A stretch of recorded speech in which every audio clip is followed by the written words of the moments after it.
So that right there is why this saw is way better than all the other saws. I've been working on large sliding table saws for the past 10, 15 years. And when I was shutting down my wood shop, I wanted to get a saw that had the same capabilities as the larger sliding table saws. And when Festool came out with this, I thought that this would be the perfect saw. And it is definitely the perfect saw. It has so many great features that a lot of the big sliding table saw has, like that one that you just saw, where you can cut repeated pieces without it getting binded up between the fence and the blade, which we all know can cause a really big kickback. You know, the thing can explode in your face or shoot across the room. So I love that feature. And I also love the fact that you can turn this sideways. And oh, that's a little tight. Turn this sideways. And this makes it much safer to do small rips. So if you have to put this piece through here, your hand, you just have a lot more space, like a lot more space to have your whole hand in there. And you can really get some small ripping done very safely. So that's fantastic. I love the sliding table feature, although I don't think it's very accurate. You know, again, I worked on industrial saws for a long time. So it's just a little flimsy. I have to do a test cut before I move forward with any actual cutting, just to make sure that I'm dialed in, because this thing didn't, you know, I didn't pull this thing out of the box and just started cutting and everything was perfect. You know, I had to adjust this. I've pulled off all of these little knobs to try and adjust things. The only thing I ended up doing was making this sliding action much more stiff, which is actually a good thing, because you don't want to be set up on something uneven and your sled creeps forward with a piece of material on it. So that's fine. But I love it. I love everything about it. I love the angle feature where it's, sorry about that. It keeps it the same height as it angles. So if you have it set at 7/8, when you angle the blade, it stays at 7/8. Absolutely fantastic. So, you know, it's got the micro adjusting. Oh, there's the menu. So you got all sorts of calibrating and other things. Sorry, this is a little fuzzy. This auto song thing. So, so that lets that go. This stops the sled, locks the sled in. Oops, this does that. This locks the sled in like that. I love that you can, this is like the largest table saws as well. You can just sit there and cut pieces up on end, and, you know, taller pieces and make little notches and things like that really easy. The dust collection and the sound is fantastic.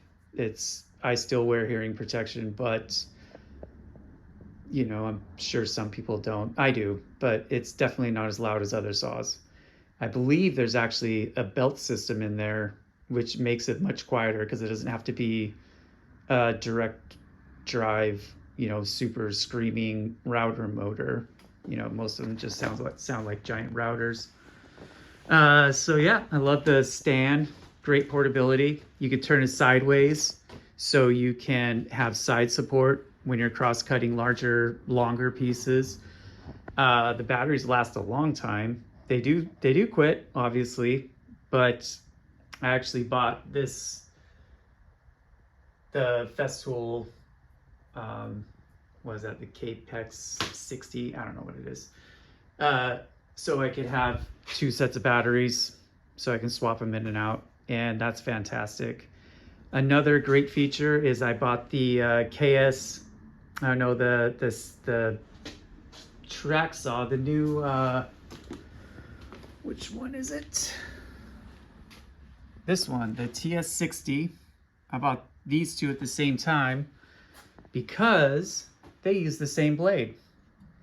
So you can buy one rip blade and use them between your track saw and your table saw, which is absolutely fantastic. You know, the blades aren't super expensive, but you know, it's nice to have some overlap there, so you don't have to, number one, have a bunch of blades hanging out, but you know, you only need one rip blade, and you only need, like, you know, the general blades are great, but you know, the rip blade is very necessary with this saw because it doesn't have a lot of power.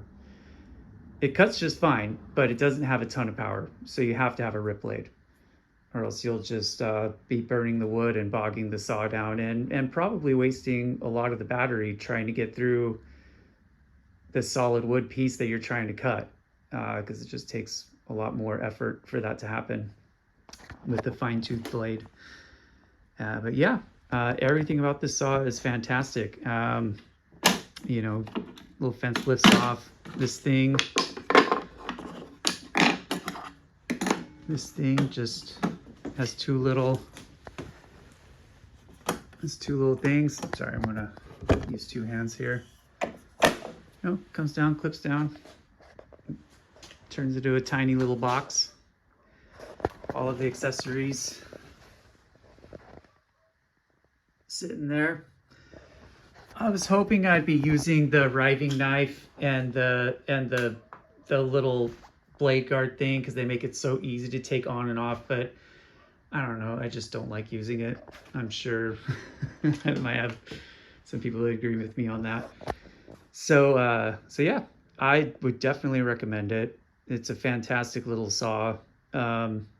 It's not perfect out of the box. I still need to do some adjusting to this. I've just been using it and, you know, double checking my measurements and square as I go, because I don't fully trust it just yet.